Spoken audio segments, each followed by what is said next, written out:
언니가 대기업 사원과 결혼했을 때 엄마는 진심으로 기뻐했어요. 그건 딸의 행복 때문이 아니라 남들 보기 좋은 결혼이라는 이유였죠. 어휴, 우리 사위 왔네. 고생했지. 오늘 갈비찜 해놨어. 홍삼도 있어. 따뜻하게 한잔해. 어머니, 늘 이렇게까지 안 하셔도 되는데요. 아유, 뭘 그래. 우리 사위 같은 사람 어디 있어. 대기업의 정규직에 승진도 빨라. 대단하지 자랑스러워. 형부가 집에 오면 늘 그랬어요. 상다리 휘게 음식을 차리고 대접을 하고 칭찬을 아끼지 않았죠. 하지만 우리 부부가 갔을 땐 반찬이 없네. 그냥 라면이나 끓일까? 대충 먹지. 응, 라면 좋죠. 따뜻하면 뭐든 맛있습니다. 라면이 문제가 아니었어요. 그 라면에 담긴 마음이 차별이었죠. 똑같은 주말이었고 똑같이 부모님 댁을 찾았지만 언니네는 귀한 손님이고 우리는 그냥 온 사람이었어요. 항상 대충 먹고 대충 쉬고 가는 사람. 사실 이런 건 처음이 아니었어요. 어릴 적부터 엄마는 언니를 더 예뻐했죠.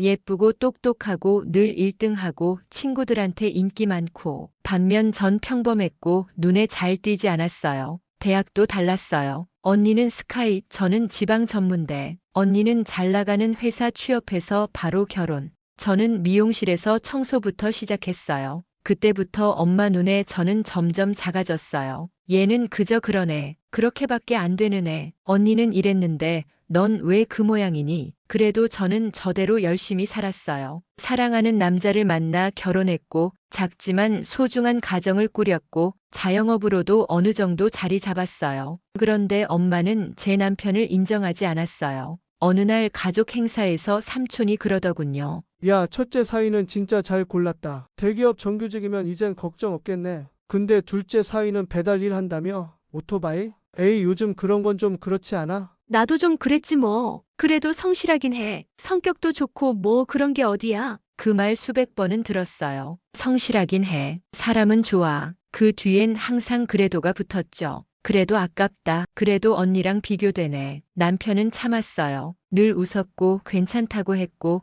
어떤 때는 농담처럼 넘기기도 했죠. 그래도 형님은 대단하잖아. 우린 그냥 조용히 살면 되지 뭐. 그 조용히가 나한텐 너무 시끄럽게 들려. 남편은 항상 괜찮다고 말했지만 그 말이 더 아팠어요. 자기 가치를 잃고 있는 사람은 항상 먼저 자신을 낮추게 되거든요. 며칠 뒤 엄마의 SNS에서 봤어요. 형부랑 함께 찍은 사진에 사위 사랑은 장모 사랑, 우리 사위 최고, 삼계탕 데이라는 해시태그가 붙어 있었어요. 그날 우리는 컵라면 먹었어요. 같이 먹자는 말도 연락 한 통도 없었죠. 엄마는 그냥 형부가 있는 자리가 가족이라 여기는 것 같았어요. 그 순간 저는 깨달았어요. 엄마한테 우리는 그저 그런 가족이라는 걸. 존중도 기대도 애정도 없는 그냥 집안의 곁가지. 그게 시작이었어요. 진짜 문제는 그 다음부터였거든요. 엄마는 점점 더 우리를 도움만 주는 존재로 대하기 시작했죠. 사람이 아니라 그냥 부려지는 사람처럼요. 그날도 엄마에게서 전화가 왔어요. 목소리는 아주 다급했죠. 너 아빠 허리 나간 거 알지? 지금 창고 도배를 해야 되는데 도저히 못하겠대. 형부는 주말에도 출장이라 바쁘다더라. 네 남편 오늘 시간 되지? 오늘 예약 많아서 힘든데. 다음 주는 안 돼? 무슨 소리야. 다음 주면 곰팡이 더 퍼진다니까. 그냥 하루 시간 좀 내. 남편 착하잖아. 말 잘 들을 거 아냐. 한숨이 나왔어요.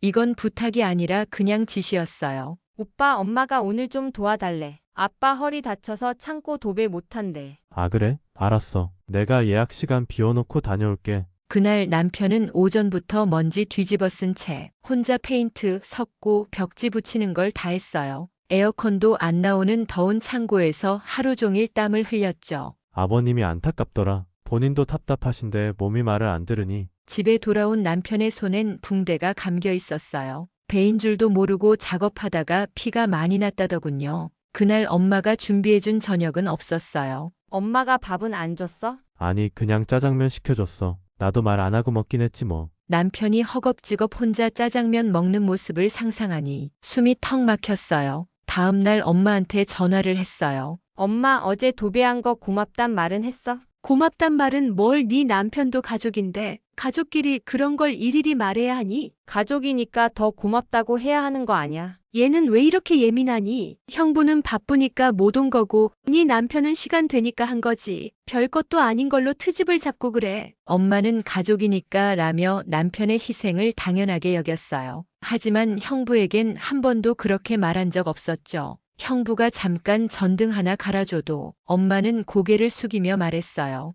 어쩜 이렇게 듬직할까? 진짜 복덩이야. 그 차이를 저는 매번 뼈저리게 느껴야 했어요. 며칠 뒤 엄마가 단체 메시지를 보냈어요. 형부가 준 건강식품을 사진 찍어 올리며 우리 형부는 다 계획이 있구나라는 문구와 함께요. 남편은 그냥 조용히 웃었고 저는 또 아무 말 없이 그 메시지를 삭제했어요. 오빠 그냥 내가 예민한 거야? 아니야. 근데 뭐, 우리야 원래 기대 안 하고 살았잖아. 그게 마음 편해. 그 말이 제일 서글펐어요. 기대를 안 하는 게 마음 편한 사람. 그게 제 남편이었어요. 그리고 저는 그 순간부터 마음을 먹기 시작했어요. 엄마에게 받은 만큼만 하기로요. 더는 참지 않기로요. 그날은 아버지 생신이었어요. 엄마는 며칠 전부터 단체 채팅방에 메뉴를 올리고 형부 올 시간에 맞춰 시간을 조율했죠. 우리 부부는 그냥 끼워 넣는 느낌이었어요. 형부는 오후 6시에 도착한대. 그 전에 미리 와서 반찬 좀 도와줄래? 알겠어.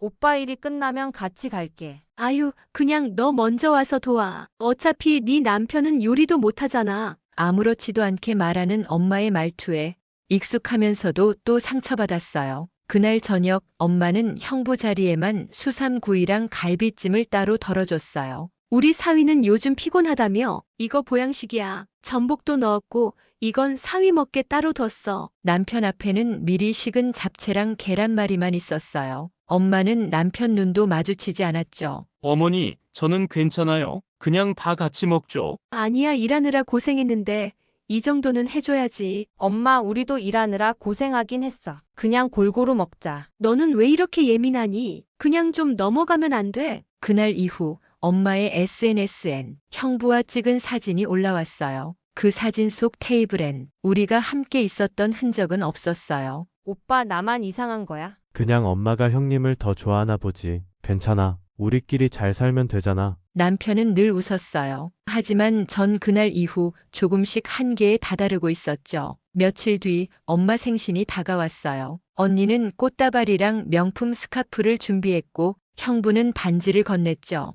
어머머머, 이게 뭐야? 이거 진짜 다이아야? 세상에, 너희는 늘 감동을 주는구나. 작은 거예요. 그냥 의미만. 시장 가서 10번은 돌았어요. 어우, 감동이야, 진짜. 진짜 복덩이야. 우리 사위 최고. 그리고 우리 차례가 되었죠. 엄마 이거 받아. 이게 뭐야? 엄마가 봉투를 열었을 때 표정이 일그러졌어요. 현금 10만 원. 응. 엄마 좋아하는 삼계탕 2번 사 먹을 수 있어. 이게 다야? 네가 요즘 장사 잘 된다며? 언니는 명품 사오고 너는 이게 뭐니? 그럼 이건? 이게 뭐야? 그때 내 가방에서 500만 원짜리 크루즈 여행권이 들어있는 봉투를 꺼냈어요. 이건 원래 엄마 생일 선물이었어. 근데 오늘 보니까 안 되겠더라. 엄마한테 이걸 주는 건 그냥 내가 또 무시당할 일 만드는 거잖아. 뭐라는 거야, 지금? 엄마 언제까지 우리 남편 그렇게 대할 거야? 아빠 일 도와줬을 땐 짜장면 한 그릇 주고 형부는 갈비찜에 전복에 홍삼에 왜 그렇게 차별해? 네 남편은 그냥 좀 부족하잖아. 너도 알잖아. 나는 네 걱정돼서 그러는 거야. 아니 엄마는 내 걱정 안 해. 엄마는 체면 걱정해. 어떻게 보일지 누가 뭐라고 할지. 엄마한텐 남편도 나도 그냥 창피한 존재야. 그날 처음으로 엄마 앞에서 소리 질렀어요. 목소리가 떨리고 눈물이 나는데 그래도 참지 않았어요. 그날 집에 돌아오는 길 나는 조용히 휴대폰을 꺼내 엄마와의 단체 채팅방을 나갔어요. 그리고 엄마 번호를 차단했습니다. 오빠, 나 이제 엄마랑 연락 안 할래. 그럴래?